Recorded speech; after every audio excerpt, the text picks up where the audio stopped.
जय हिंद दोस्तों, मैं निधि बेन चौहान। आज हम करेंगे क्लास 12th का क्वेश्चन नंबर 12। इसमें हमें बोला गया है एक सेट है जिसमें रिलेशन बनाया गया है त्रिभुज का। क्या है रिलेशन देखते हैं। इसमें T1 T2 एक राइट ट्राइंगल है जिसमें T1 है और दूसरा है T2। देखो ये T1 है और ये T2। T1 is similar to T2। इसमें कह रहे हैं कि T1 जो है वो T2 के बराबर है। क्या ये इक्विवेलेंट रिलेशन है। हमें ये बताना है कि जो हमें रिलेशन दिया गया है क्या वो इक्विवेलेंट रिलेशन है। अब इक्विवेलेंट होने के लिए क्या क्या होना चाहिए, सिमेट्रिक, ट्रांजिटिव और रिफ्लेक्टिव। ठीक है, तो पहले हम इसको चेक कर लेते हैं कि क्या ये इक्विवेलेंट रिलेशन होगा या नहीं होगा। T1 is similar to T2 और बराबर है। आगे है क्या ये रिलेशन हमारा इक्विवेलेंस है, तो हमें यहाँ बताना है कि तीन जो ट्राइंगल की डायमेंशन दी गई है। देखो क्या क्या डायमेंशन दी गई है। एक ये डायमेंशन दी गई है, एक ये दी गई है और एक ये दी गई है। यहाँ पे 3 डायमेंशन हमें दी गई हैं।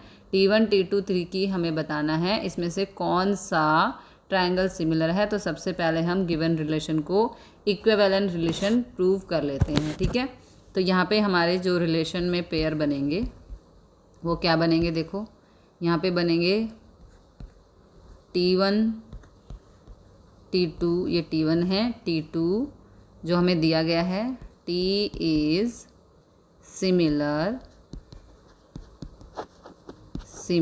T1 is similar to T2। Okay, ये हमें यहाँ पर गिवन है।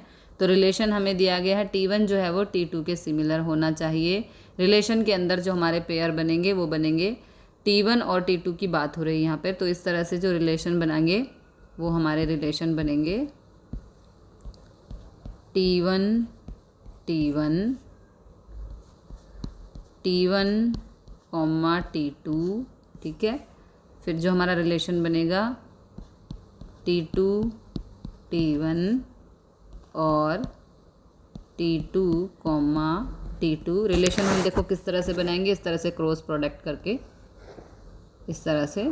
ठीक है, यहाँ पे लिखेंगे T1 T2 T1 T2। इसे कहते हैं क्रॉस प्रोडक्ट करना और इससे हम बनाते हैं यहाँ पे रिलेशन। T1 का T1 के साथ हो सकता है, फिर T1 का T2 के साथ, फिर T2 का T1 के साथ हो सकता है और T2 का T2 के साथ भी रिलेशन हो सकता है। इस तरह से हमने यहाँ पर पेयर बना लिए हैं। तो पहले सेट बनाते हैं, क्रॉस प्रोडक्ट तरीके से हमने यहाँ पे सेट बना दिए हैं। ये पेयर हमारे पॉसिबल हो सकते हैं 1 2 3 4। ओके, अब इसकी हेल्प से हमें इक्विवेलेंस बनाना है। तो इक्विवेलेंस के लिए क्या होना चाहिए, रिलेशन हमारा रिफ्लेक्सिव, ट्रांजिटिव और सिमेट्रिक भी होना चाहिए। तो रिफ्लेक्सिव के लिए सेम एलिमेंट्स पेयर में होने चाहिए। ठीक है, तो नंबर 1 सबसे पहले हम करेंगे रिफ्लेक्सिव। तो T1, T1। ठीक है, ये रहा। और T2, T2 T2, T2 belongs to R है, इसलिए ये हो गया हमारा रिफ्लेक्सिव। ओके, अच्छा, दूसरा होता है सिमेट्रिक। तो सिमेट्रिक के लिए क्या होना चाहिए यहाँ पर, T1, T2। और जब हम इन्हें बदलें यानी कि चेंज कर दें T2, T1, ये भी देखो हमारा यहाँ रिलेशन में प्रेजेंट है T1 T2 और T2 T1। ठीक है, ये भी बिलोंग्स टू रिलेशन है। तो ये हो गया हमारा सिमेट्रिक भी प्रूव हो गया है, सिमेट्रिक। अब तीसरा हमें करना है ट्रांजिटिव। तो ट्रांजिटिव के लिए T1, T2 T2, T1 और यहाँ पर T1, T1। ठीक है, T1, T1 भी हम ले सकते हैं। तो ये हो गया हमारा बिलोंग्स टू R और ये हो गया हमारा यहाँ पे सभी ट्रांजिटिव भी हो गया। ठीक है, तो अब ये देखो तीनों हमारे जो रिलेशन है यहाँ पे प्रूव हो चुके हैं, रिफ्लेक्सिव, सिमेट्रिक और ट्रांजिटिव। तो हम लिख देंगे given relation is equivalence. Given relation is equivalence. देखो हमसे पूछा है ना इक्विवेलेंस रिलेशन। ओके, तो यहाँ तक हमारा क्वेश्चन हो चुका है।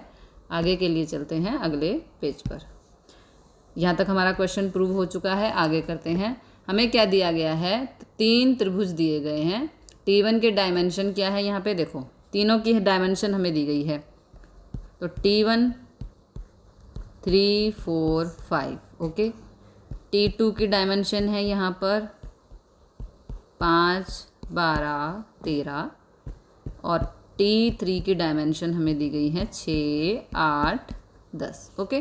तो ये ट्रिपलेट दिए गए हैं राइट एंगल ट्रायंगल के। अब यहाँ हमें देखना है कि कौन सा त्रिभुज कौन से त्रिभुज के साथ रिलेट करता है, और रिलेट भी कैसे करने चाहिए, सिमिलर ट्रायंगल होने चाहिए।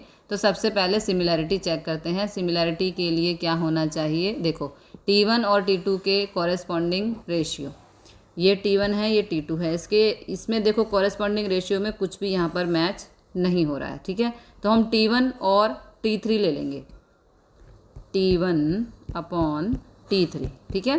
तो T1 और अपॉन T3 लिया हमने, तो यहाँ पे हो गया देखो 3/6, 3/6, 4/8 और 5/10, इस तरह से हम ले लेंगे। हमें क्योंकि सिमिलैरिटी चेक करनी है यहाँ पे, 4/8 बराबर 5/10, सबको कैंसिल करते हैं। तो सभी को कैंसिल करने पे हमारा आंसर हमें मिल रहा है 1/2, ठीक है। रेशियो देखें यहाँ पे 1/2 आ रही है, तो यहाँ पे क्या कर सकते हैं हम, as T1 and T3 triangles की जो साइड्स है आर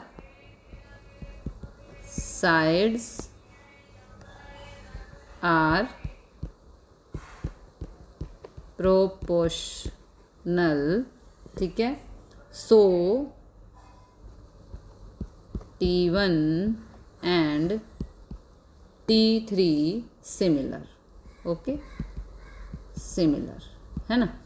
तो बस ये रिलेशन हो गया हमारा T1 और T3 का। T1 और T3 यहाँ सिमिलर है, तो यहाँ पे कॉरेस्पॉन्डिंग रेशियो अगर साइड के इक्वल हो तो हम कह सकते हैं कि दोनों ट्राइंगल हमारे सेम है, ठीक है।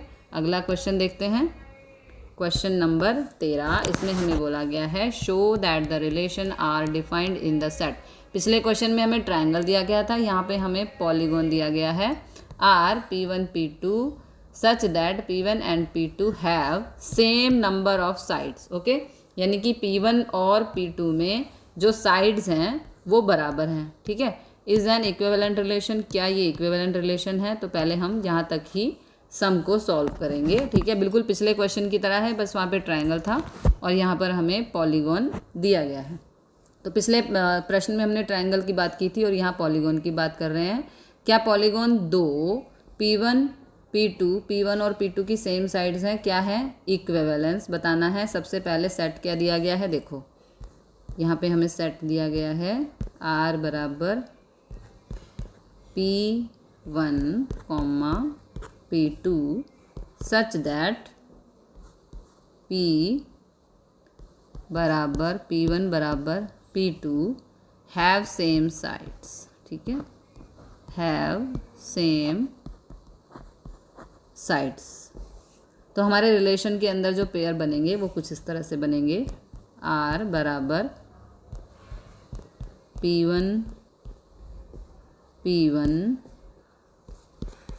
P2 P1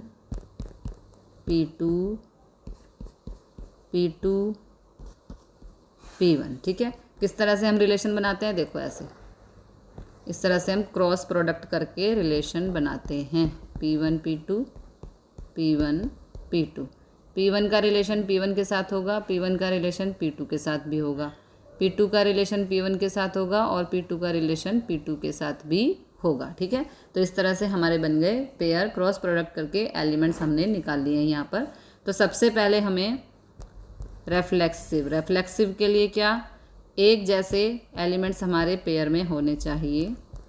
तो P1, P1 और P2 बिलोंग्स टू R है, तो ये हमारा प्रूव हो चुका है रेफ्लेक्सिव। दूसरा होता है सिमेट्रिक के लिए P1, P2 और P2, P1 belongs to R होना चाहिए। तो देखो इसमें है यहाँ पे P1 P2 ये रहा, ठीक है, और P2 P1 भी है। तो इसलिए ये हो गया हमारा सिमेट्रिक। ठीक है, थर्ड होता है ट्रांजिटिव। अब ट्रांजिटिव के लिए यहाँ पे हमें 3 पॉलीगॉन अज्यूम करने पड़ेंगे। ठीक है, जब भी हमें ट्रांजिटिव प्रूव करना पड़ेगा तो हमें यहाँ पे 3 पॉलीगॉन अज्यूम करने पड़ेंगे। तो ये हो जाएगा हमारा P1 P2 belongs to R होना चाहिए और P2 P3 belongs to R होना चाहिए। तो इसी तरह से P1 और P3, क्योंकि हमें अज्यूम करना पड़ेगा, P1 और P3 भी बिलोंग्स टू R होना चाहिए। तो P1 बराबर, देखो जैसे हम इस तरह से कर सकते हैं, P1 बराबर है P2। ठीक है, तो P2 बराबर हो जाएगा P3। तो P1 और P3 भी एक दूसरे के बराबर हो जाएंगे। ये हमें लिखना नहीं है, समझाने के लिए बता रही हूँ आपको। तो P1 बराबर P3 हो जाएगा, तो ये भी हो गया बिलोंग्स टू R। तो इसलिए यहाँ पे ये हो गया हमारा ट्रांजिटिव। ठीक है, अब यहाँ पे हमें पूछा गया है कि इज़ एन इक्विवेलेंट रिलेशन। तो इक्विवेलेंट हो चुका है क्योंकि रेफ्लेक्सिव भी है, सिमेट्रिक भी है और ट्रांजिटिव भी है। ठीक है, तो हम यहाँ लिख देंगे yes it is equivalence relation. ठीक है जी, हमने यहाँ पे ये प्रूव कर दिया। अब आगे देखते हैं क्या है, उसके लिए हम चलेंगे अगले पेज पर। What is the set of all elements in A related to the right angle triangle T with sides 3, 4, 5? हमें यहाँ पे त्रिभुज की साइड्स दी गई है 3, 4 और 5। ठीक है, तो हमें इसमें बताना है कि कौन सा पेयर होगा जो set of right angle triangle होगा। तो यहाँ हमें 3, 4, 5 दिया गया है और इसी के लिए पूछा भी गया है। तो तीनों हमारे ट्रिपलेट फॉर्म हो रहे हैं, तो ये तीनों पेयर ऑफ राइट ट्राइंगल बनेंगे। Given sides form a right, हम यहाँ पे लिखेंगे given sides form a right angle triangle. Okay, right angle triangle, क्योंकि 3, 4 और 5 का होता है ट्रिपलेट। कैसे होता है ट्रिपलेट, देखो पाइथागोरस प्रमेय हम यहाँ पे अप्लाई कर सकते हैं इस तरह से। 9 + 16 = 25। तो 9 और 16 हो गए 25, दोनों आ गए ना बराबर। तो ये हमारा हो गया पाइथागोरस प्रमेय, हम यहाँ पे प्रूव कर सकते हैं। तो इसलिए पाइथागोरस प्रमेय जो यहाँ अप्लाई हो सकती है, क्योंकि जो लार्जेस्ट साइड है उसका स्क्वायर स्मॉलेस्ट साइड के स्क्वायर के सम के बराबर होना चाहिए। तो ये यहाँ पे हमारा प्रूव हो रहा है पाइथागोरस प्रमेय। तो इसलिए यहाँ पे आ जाएगा हमारा आंसर A बराबर set of all right angle triangle in a set of all in a related to the right angle with sides in a plane. ठीक है, तो ये यहाँ पे हमारा प्रूव हो चुका है। क्या पूछा था, what is the set of all elements in a related to right angle triangle. तो हाँ, और इसमें जो साइड्स दी गई थी 3, 4, 5, तो ये हमारा क्या हो सकता है, given sides form a right angle triangle, because यहाँ पे हमारा पाइथागोरस प्रमेय लग सकता है। ठीक है, तो मिलते हैं अगले क्वेश्चन के साथ अगली वीडियो में। जय हिंद, जय भारत।